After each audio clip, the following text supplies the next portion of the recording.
छह जुलाई 1988, कितने लोगों को ध्यान है?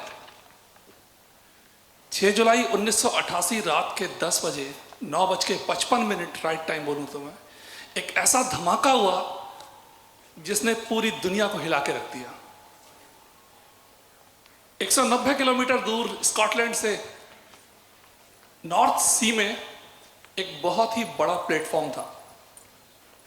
याद है किसी को नाम? क्या नाम था? Yes, Piper alpha.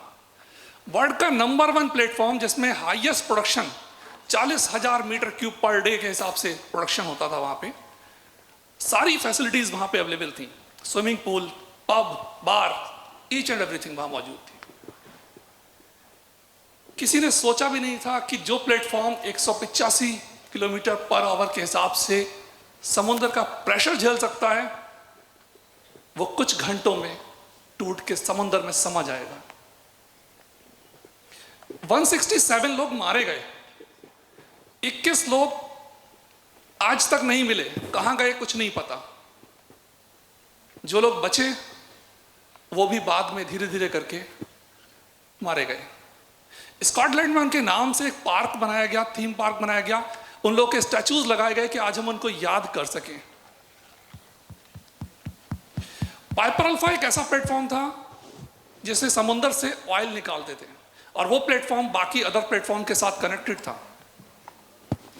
एक परमिट इशू हुआ, और मजे की बात यह है कि ये जो इन्वेस्टिगेशन हुआ उसमें भी 3 महीने बाद हमें यह पता चला कि एक परमिट इशू हुआ था एक पंप के मेंटेनेंस के लिए। एक पंप जिसका मेंटेनेंस के लिए जो नेचुरल गैस का कंडेंसेट ट्रांसफर करने के पंप थे 2, ए और बी, उनमें पंप ए के लिए परमिट इशू हुआ, but at the same time 2 permit issue हुए वहां पे, एक पंप के मेंटेनेंस के लिए और दूसरा प्रेशर सेफ्टी वाल्व के मेंटेनेंस के लिए। पंप के मेंटेनेंस पे कोई काम नहीं हुआ, प्रेशर सेफ्टी वाल्व खोल दिया गया, उसकी जगह एक ब्लाइंड प्लेट लगाई गई। शिफ्ट चेंज ओवर का टाइम था 10 बजे के आसपास। मेंटेनेंस वाली टीम ने परमिट लाके शिफ्ट इंचार्ज को देना चाहा, बट अनफॉर्चुनेटली जब शिफ्ट चेंज ओवर हो रही थी तो उसने उस पर ध्यान नहीं दिया और उसने परमिट को एज इट इज टेबल पे छोड़ के चला गया।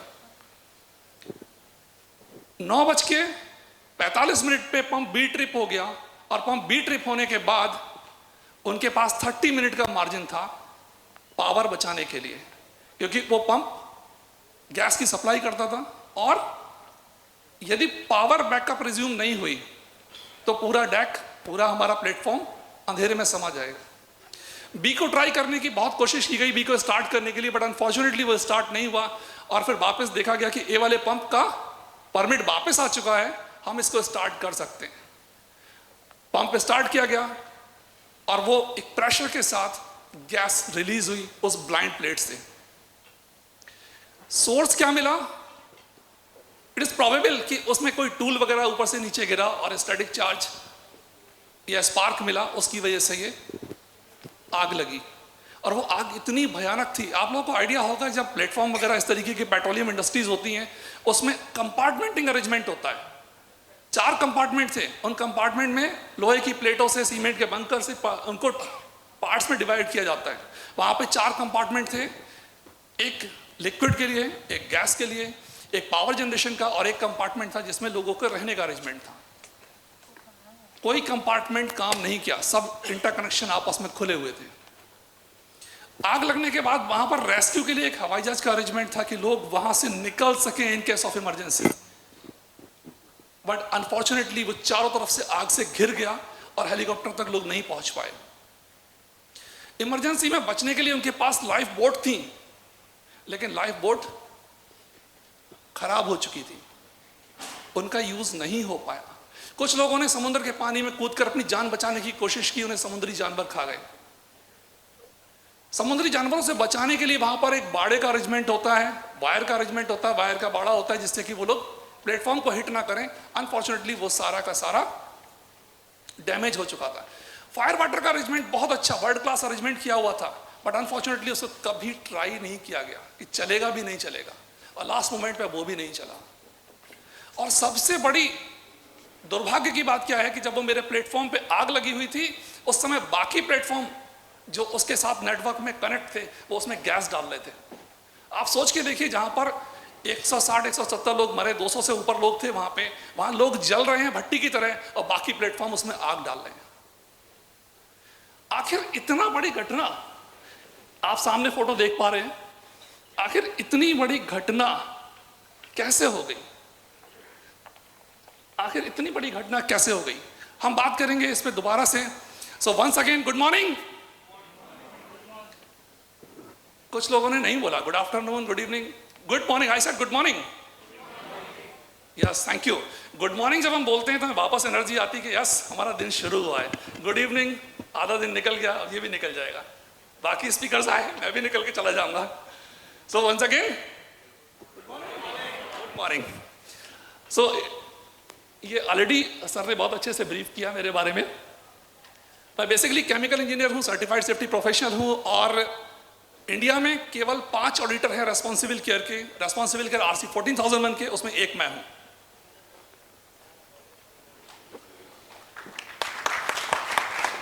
Thank you. यदि हम सामने वाले चार्ट को देखें, इसमें लेफ्ट साइड में हमने कंपाइल किए हैं इंसिडेंट्स, और राइट साइड में कंपाइल किए हैं रेगुलेशंस, कि किस इंसिडेंट्स के बाद कहां पर रेगुलेशंस बने और क्या बने। शुरुआत हम फ्लेक्सबोरो से करते हैं 1974 में, सेवासो में 1976 में हुआ। इसके बाद एक जो लेजिस्लेशन बना वो 1982 में था, सेवासो 1 में, यूरोप में बना था।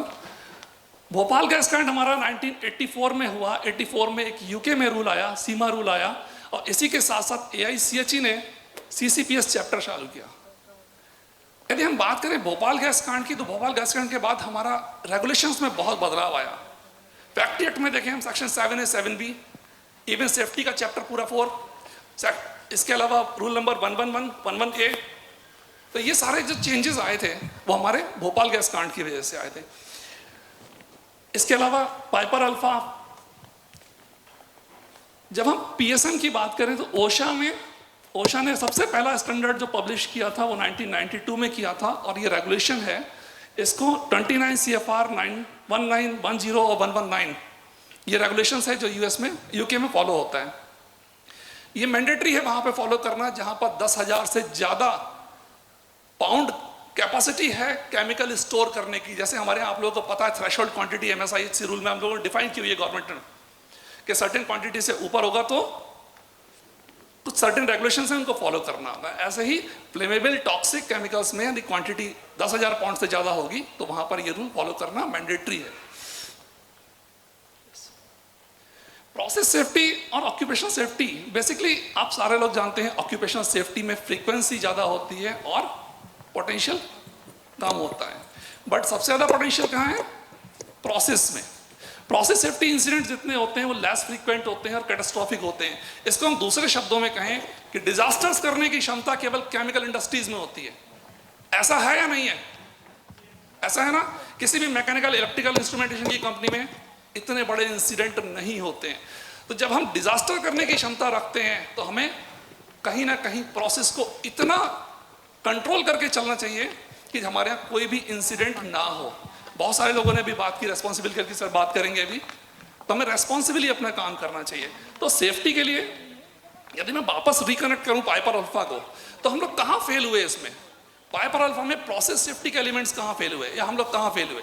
एक बार देखते हैं। प्रोसेस सेफ्टी कल्चर फेल हुआ, वर्कफोर्स इन्वॉल्वमेंट फेल हुआ। इसमें कहीं पर भी आपको कोई ऑब्जेक्शन होगा आप बोल दीजिएगा मुझे। प्रोसेस सेफ्टी कल्चर फेल हुआ, वर्कफोर्स इन्वॉल्वमेंट फेल हुआ, hazard identification risk assessment fail हुआ। आप यदि गूगल करेंगे इन्वेस्टिगेशन रिपोर्ट आपको स्क्रीन मिलेगी, तो उसमें इन्वेस्टिगेशन रिपोर्ट के फर्स्ट पेज पे बहुत सारी रिपोर्ट पब्लिश हुई थी, उसमें फर्स्ट पेज पे लिखा हुआ है कि they were not knowing what is safe और what is unsafe, they were not knowing the difference between safe and safe. So हीरा ऑपरेटिंग प्रोसीजर्स का फेल हुआ, वर्क प्रैक्टिसेस फेल हुई, एसेट इंटीग्रिटी फेल हुई, training and performance assurance fail हुआ, then operational readiness fail हुआ, emergency management सबसे बड़ा failure था, कम्युनिकेशन फेल हुआ था। हमारा जो हम लोग बात करते हैं म्यूचुअल एड स्कीम की बात करते हैं, बट म्यूचुअल एड फेल हो गया वहां पे कि नियर बाय जो हमारे ऑयल रिगिंग प्लेटफॉर्म थे जो उस पाइपलाइन में गैस और पेट्रोल डाल रहे थे, उनके साथ हम कम्युनिकेशन ही नहीं कर पाए। उनके साथ म्यूचुअल एड स्कीम नहीं थी, वो लोग वापस गैस डालते रहे उसमें, जबकि दूसरा प्लेटफॉर्म भट्टी की तरह जल रहा है। ऑडिटिंग फेल हुई इसमें management review and continual improvement fail हुआ। अब हम स्ट्रेटजी की बात करें क्विकली, तो हमारी स्ट्रेटजी को हम 4 पार्ट्स में डिवाइड कर सकते हैं। पहली है standard based strategy, what should I do, मुझे क्या करना चाहिए। देन दूसरी स्ट्रेटजी है हमारी compliance based strategy, what do I have to do. यहाँ पर हमारा factory act, MSI rule, gas cylinder rule, बाकी सारे रूल काम करते हैं। ये है compliance based strategy. Continuous improvement based strategy, how can I improve based on my experience. And risk based strategy, CCPS, process safety, PSM, ये हमारा risk based strategy में आता है। How can better manage risk. Occupational safety, यदि मैं investment की बात करूं बहुत छोटे शब्दों में, तो इसमें इन्वेस्टमेंट की रिक्वायरमेंट शायद उतनी नहीं आती। यदि मैं बात करूं प्रोसेस सेफ्टी में, इसमें इन्वेस्टमेंट की रिक्वायरमेंट होती है। क्यों होती है? क्योंकि इसका अप्रोच क्या है, ये गाइडेड अप्रोच है, और ये क्या अप्रोच है, सिस्टमेटिक अप्रोच है। इसमें आपके सर्टेन एलिमेंट होंगे, 14 होंगे, 16 होंगे, 20 होंगे, 21 होंगे, अलग अलग मेथोडोलॉजी आप फॉलो कर सकते हैं। CCPS करें, OSHA करें। इफ यू थिंक हमारा इन्वेस्टमेंट प्रोसेस सेफ्टी में बहुत ज्यादा है, ट्राई एक्सीडेंट मैंने नहीं कहा है, ट्रॉवेक लेड्स ने कहा है। यदि वापस समराइज करूं मैं डिस्कशन को अपने, तो प्रोसेस सेफ्टी के सारे एलिमेंट्स को मैं 20 एलिमेंट्स को केवल 4 वर्टिकल 4 पिलर में डिवाइड कर सकता हूं, जिसमें कमिट टू प्रोसेस सेफ्टी में 5 एलिमेंट कवर होते हैं, मैनेज रिस्क में 9 एलिमेंट, हैजार्ड इवोल्यूशन में 2 एलिमेंट, और लर्न फ्रॉम एक्सीडेंट में 4 एलिमेंट। और अल्टीमेटली ये सारे एलिमेंट में यदि आप 2 एलिमेंट देखें, पहले वाले कमिट टू प्रोसेस सेफ्टी कहां से आता है, मैनेजमेंट लीडरशिप और कमिटमेंट से है कि नहीं है? दूसरा मेन इंपॉर्टेंट चीज है एम्प्लॉय पार्टिसिपेशन। ये जो आप मैनेज रिस्क वाले 9 एलिमेंट देख रहे हैं या बाकी सारे एलिमेंट देख रहे हैं, ये सारे एम्प्लॉय पार्टिसिपेशन में कवर कर सकते हैं। और ये 2 चीजें ही ऐसी हैं जहां पर हमें HR का हैंड होल्ड चाहिए। यदि आप सोच के देखिए, यदि मैं फैक्ट्री एक्ट की बात करूं, तो हम लोगों का रोल अर्धनारीश्वर वाला है। यदि HR आधा पार्ट है, तो सेफ्टी आधा पार्ट है, चाहे वो फैक्ट्री एक्ट देख लीजिए, चाहे नॉर्मल है।